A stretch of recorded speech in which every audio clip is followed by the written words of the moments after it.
TV9 Bharatvarsh. मैं हूं आपके साथ प्रीति रघुनंदन। डोनाल्ड ट्रंप की चीन यात्रा पर पूरी दुनिया की निगाहें थी और इस यात्रा में चीन के राष्ट्रपति शी जिनपिंग डोनाल्ड ट्रंप पर भारी रहे। इसका क्या मतलब निकलता है? क्या शी जिनपिंग ने ट्रंप की ही नहीं बल्कि अमेरिका को झुकने के लिए मजबूर किया इस मुलाकात के दौरान? जिनपिंग कैसे चीन के सबसे बड़े ताकतवर नेता बन गए हैं, जानने के लिए आपको दिखाते हैं आज का स्पेशल शो न्यूज मेकर।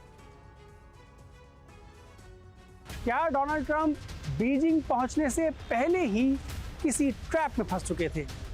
ना कोई बड़ा ऐलान, ना ऐतिहासिक करार, ना कोई हिदायत और ना ही कोई दिलासा। क्या शी जिनपिंग ने डोनाल्ड ट्रंप को चीन आने से पहले ही किसी तरह से सरेंडर करवा दिया था? शी जिनपिंग डिप्लोमेसी के खेल में डोनाल्ड ट्रंप को अपने आसपास भी नहीं फटकने दे रहे हैं। जहां ट्रंप की डिप्लोमेसी बहुत ही आक्रामक है, इतनी आक्रामक कि वो अपने पुराने साथियों को भी धमका रहे हैं, वहीं शी जिनपिंग अमेरिका के पुराने साथियों को रेड कारपेट बिछाकर स्वागत कर रहे हैं। आखिर कैसे शी जिनपिंग चीन की राजनीति और अब दुनिया की राजनीति में इतने अहम बन गए? शी जिनपिंग ने पिछले कुछ साल में पीएलए के शीर्ष ढांचे को लगभग पूरी तरह हिला दिया है।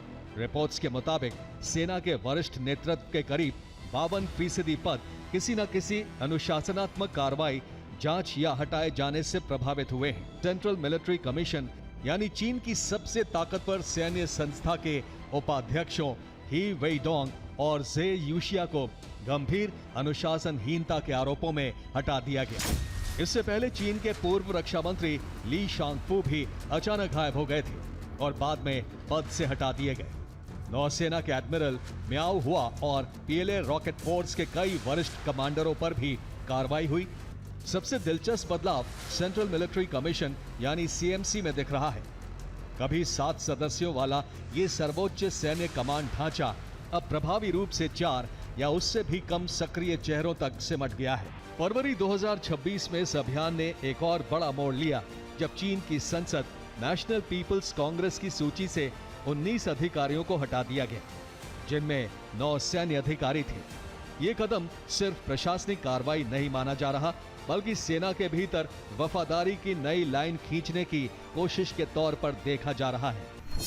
शी जिनपिंग चीन की सत्ता पर एक बार पहुंच गए तो उन्होंने धीरे धीरे करके सभी संस्थाओं को अपने कब्जे में ले लिया। इसकी एक वजह सर्वाइवल है तो दूसरी वजह लगातार बदलती दुनिया में चीन को रेलेवेंट रखने की कोशिश। हालांकि अमेरिका इतनी बड़ी महाशक्ति है कि किसी एक नेता या किसी एक देश को उसको रिप्लेस करना करीब करीब असंभव है, फिर भी चीन में शी जिनपिंग ने टुकीडाइडस ट्रैप का जिक्र किया। डिप्लोमेसी की रहस्यमयी और पेचीदा दुनिया में शी जिनपिंग के लिए एक चीज़ बहुत आसान है कि उन्हें डोनाल्ड ट्रंप से डील करना है, जो खुद कई बार मान चुके हैं कि अमेरिका कमज़ोर हो गया है। हालांकि शी जिनपिंग और डोनाल्ड ट्रंप दोनों में एक बात आसान है और वो ये कि वो मुल्कों से रिश्ते ट्रांजैक्शनल यानी कारोबारी रखते हैं।